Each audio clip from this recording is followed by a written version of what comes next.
Bonjour et bienvenue sur Toutes nos différences, la chaîne de Sur les bancs de l'école. Aujourd'hui, je vous présente le dernier épisode de nos échanges avec Sébastien Horard qui va reprendre certaines questions que l'on a eues lors de notre direct. J'espère que vous avez compris que cette association avec Sébastien était profondément riche, notamment pour moi, qui défend la sensorialité parce qu'effectivement, les troubles des spécificités sensorielles n'appartiennent pas que au TSA, n'appartiennent pas que au TDAH ou que aux troubles du neurodéveloppement. Quand on a des spécificités du traitement de l'information sensorielle, ça va impacter, quoi qu'il arrive, sur notre mode de fonctionnement. Au niveau de la fatigabilité, au niveau du stress, au niveau de la concentration, de l'attention. D'où l'importance de prendre en compte, moi j'aimerais bien, que chaque personne qui a des spécificités, qui a des difficultés dans sa vie, se pose la question, s'interroge, quel est mon mode perceptif? Qu'est-ce que je perçois? Est-ce que je perçois les choses d'une manière ordinaire ou pas? Et est-ce que ça pourrait expliquer certaines de mes difficultés? Parce qu'effectivement, lorsque on a des difficultés liées à des spécificités sensorielles, on peut toujours mettre en place tout un tas de choses, tout un tas de suivi, d'accompagnement. Mais si on n'agit pas sur la base, sur notre mode perceptif, on sera toujours en mode de compensation, en mode effort. Donc c'est important de pouvoir avoir ça en tête pour pouvoir suivre ce modèle d'accompagnement dont je vous ai parlé dans l'épisode 7. Et ça peut changer vraiment beaucoup de choses. C'est l'objectif d'un tel accompagnement. Donc en vous souhaitant très bonne écoute de ce dernier épisode et à très bientôt sur la chaîne Toutes nos différences.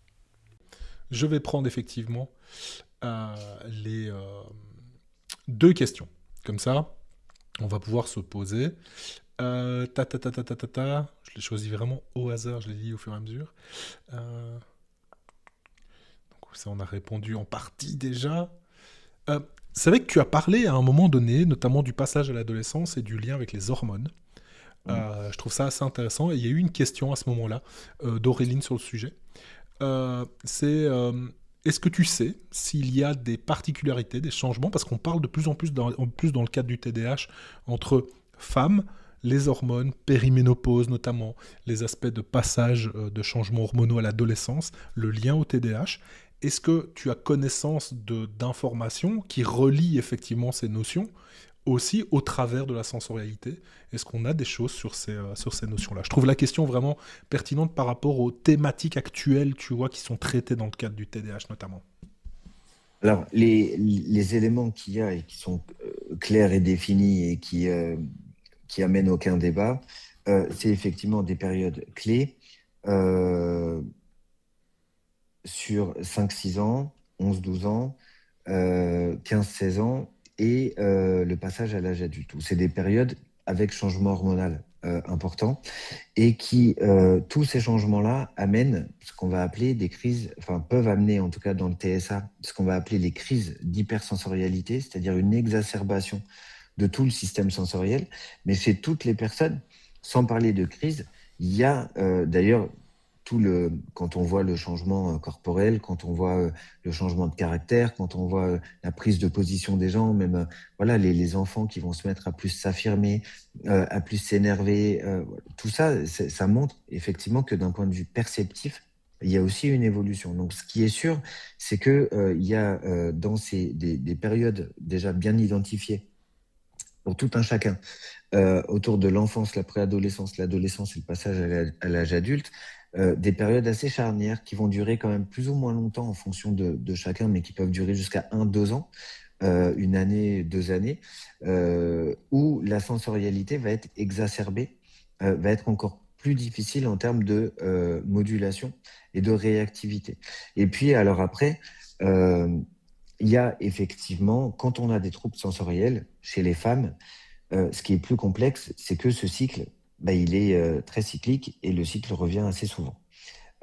Donc, notamment quand il y a des hypersensibilités, moi, ce que je peux dire d'un point de vue clinique, alors qu'il ne fait pas forcément consensus scientifique, hein, mais c'est que effectivement, les femmes vont avoir ce qu'on va appeler les symptômes prémenstruels et tout ça, qui vont être aussi plus difficiles à gérer, qui vont entraîner une grande sensibilité émotionnelle due à une sensibilité perceptive augmentée par ce cycle hormonal important.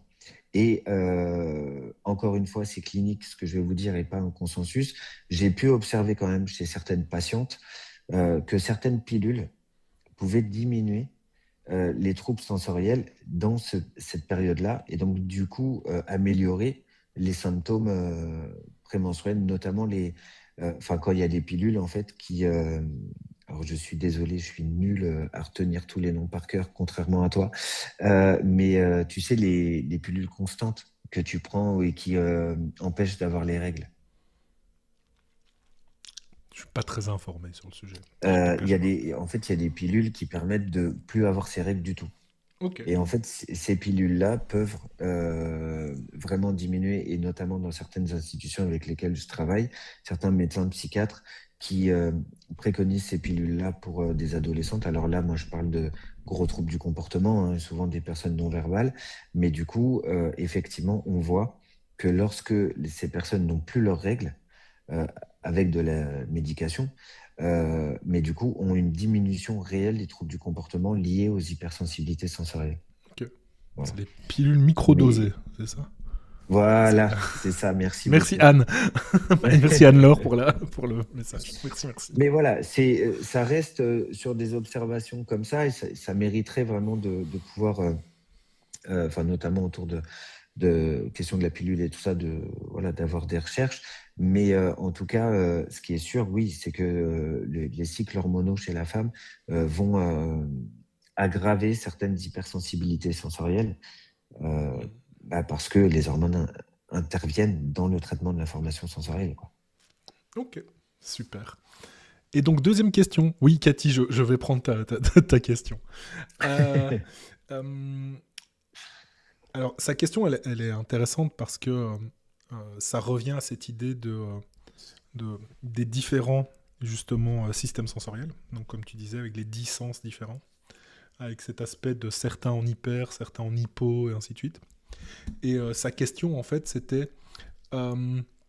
est-ce que c'est important au final dans le process en fait de compréhension de savoir d'où vient le dysfonctionnement de manière précise pour pouvoir agir, en sachant encore une fois que dans ces différents systèmes neuro, hein, on parle bien du neuro, est-ce que c'est important de savoir d'où ça vient pour être capable d'agir précisément, en sachant au regard de ce que tu expliquais sur l'évaluation, que c'est difficile en fait d'aller chercher ces processus. Et donc, si je fais une réponse, moi, perso, j'ai l'impression qu'il n'est pas... Alors, je ne vais pas dire que c'est inutile, mais c'est peut-être pas aussi utile aujourd'hui à l'état de nos connaissances, à l'état des outils qu'on a, de pouvoir le savoir pour agir. Mais est-ce que peut-être, pour détourner un petit peu la question aussi de Cathy, je profite, peut-être de savoir quel est l'avenir aussi potentiel, quel avenir tu verrais potentiellement à cette meilleure compréhension et peut-être des aspects d'analyse plus fins pourraient nous permettre peut-être d'agir de manière encore plus spécifique aujourd'hui. Donc la question, elle est vraiment centrée sur est-ce que c'est important de connaître d'où ça vient de manière extrêmement précise pour agir? Et moi, ma question subsidiaire qui va aller avec pour clôturer, c'est, en fait, est-ce que dans l'avenir, est-ce qu'il y a peut-être des pistes qui nous permettraient de pouvoir mieux comprendre ces éléments et donc d'être encore peut-être plus efficaces? Eh bien, quelle question pour Et tout ça, clôturer. bien sûr, en 2 minutes. Tu vois, c'est un peu... Ouais, Non, je tout à rigole. fait. Je rigole. Donc, oui, non. Oui, donc voilà. Voilà, Cathy. Alors, alors, par rapport à la question de Cathy, est-ce que c'est important? Alors, j'oserais dire, en fait, je ne sais pas, parce qu'au final, on ne peut pas savoir. C'est-à-dire que si on veut vraiment savoir d'où ça vient, on n'a pas assez d'éléments à l'heure actuelle pour vraiment savoir précisément d'où vient l'hypersensibilité ou l'hyposensibilité. Comme je vous disais, il y a quand même mine de rien, le traitement de l'information sensorielle, c'est un processus extrêmement complexe qui fait intervenir beaucoup d'éléments au niveau des récepteurs, au niveau des voies nerveuses de transmission, au niveau des synapses, au niveau des centres nerveux d'intégration, donc qui vont mettre aussi en jeu beaucoup d'hormones, beaucoup de neuromédiateurs, beaucoup de neurotransmetteurs, ce qui fait que plus il y a d'ailleurs de causes à l'inférence du traitement de l'information sensorielle, et plus il y a une difficulté à pouvoir gérer et plus de troubles du comportement qui vont être associés. Donc, moi, je pense que avec la recherche qui va avancer, ça va nous aider. Mais à l'heure actuelle des choses, je pense sincèrement qu'il faut, enfin, on peut vraiment agir, faire des essais-erreurs, mettre des choses en place sans forcément savoir exactement d'où ça vient. Moi, il y a un truc, justement, dans la deuxième partie de ta question, moi, il y a un truc que je ne comprends pas et que j'aimerais vraiment me battre pour qu'on puisse faire ça, c'est pouvoir, pour les personnes qui sont capables, qui accepteraient, euh, pouvoir faire tout simplement des imageries cérébrales avec des électrodes, mesurer l'activité cérébrale en fonction des stimulations sensorielles. Tu vois, moi, j'adorerais, dans mes bilans, par exemple, que mes bilans soient faits quand je fais les épreuves complémentaires avec des électrodes qui vont mesurer l'activité cérébrale en fonction des activités qui vont être menées. Et là, ça nous donnera une vraie indication de la réactivité en fonction des zones, en fonction de, tu vois, avec les systèmes de couleurs, et on verra vraiment. Donc ça fait partie des choses que j'aimerais, que je rêve qu'ils soient bien en place, un de ces quatre. Et voilà. Et après, il y a aussi quelque chose qui nous fait quand même profondément avancer autour de cette question-là, c'est toute la recherche génétique, alors notamment dans le TSA, où là actuellement, alors quand je dis actuellement, mon dernier, mon dernier point, c'était il y a 2 mois. Il y a 2 mois, ils étaient à 168 gènes identifiés dans le TSA, mais il y a un vrai point commun, c'est que ces 168 gènes codent tous, d'une manière ou d'une autre, pour le traitement de l'information sensorielle. Euh, et donc, de faire en fait cette association et de voir tel gène plus tel gène et tel déficit avec neurotransmetteurs, neuromédiateurs, ça, je pense que ça nous fera avancer d'une manière considérable et nous permettra aussi, notamment dans le TSA, je pense, de pouvoir un peu plus cibler le trouble du spectre de l'autisme et pouvoir mettre des familles, tu vois, un peu plus ciblées, comme d'ailleurs fait Thomas Bourgeron avec le Chank3, avec des gènes qui sont un peu identifiés, qu'il est en train là d'étudier vraiment des gènes bien spécifiques.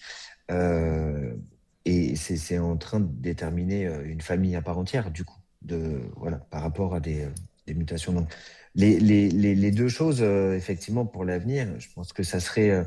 Euh, moi, ça fait partie des choses où je me dis, c'est dommage de passer à côté d'une étude, juste d'une roadmap un peu déjà cérébrale, de voir un peu mettre des électrodes et de mettre des stimulations et de voir l'activité cérébrale, les hyperréactivités. Enfin là, on verrait tout de suite une hyperréactivité, une hyporéactivité par rapport aux différents sens.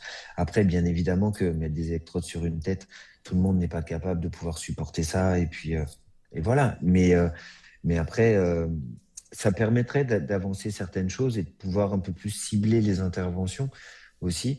Quand tu disais même les objets, voilà, ça éviterait, je pense, à certaines personnes de faire des raccourcis rapides.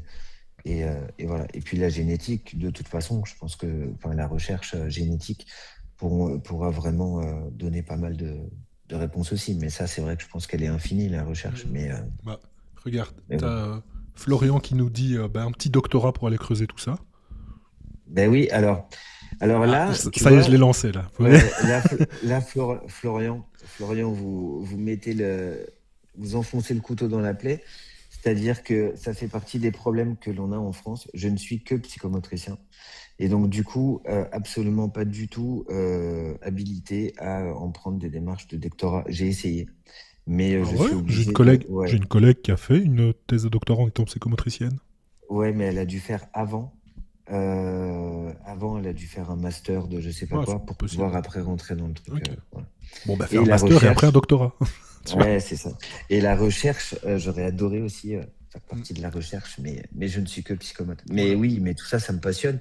Mais voilà. Puis après, j'ai un petit problème de crédibilité et tout ça, donc j'ose pas, et de réussite. Et puis alors, apprendre par cœur, c'est un enfer pour moi. Ouais. Et sache que il y a Marie aussi, Marie qui est dans le chat qui dit c'est le sujet de sa thèse actuelle. Donc tu vois, Il y a des points aussi là-dessus. Il y a déjà des gens peut-être qui sont en train de travailler au moins partiellement sur le sujet.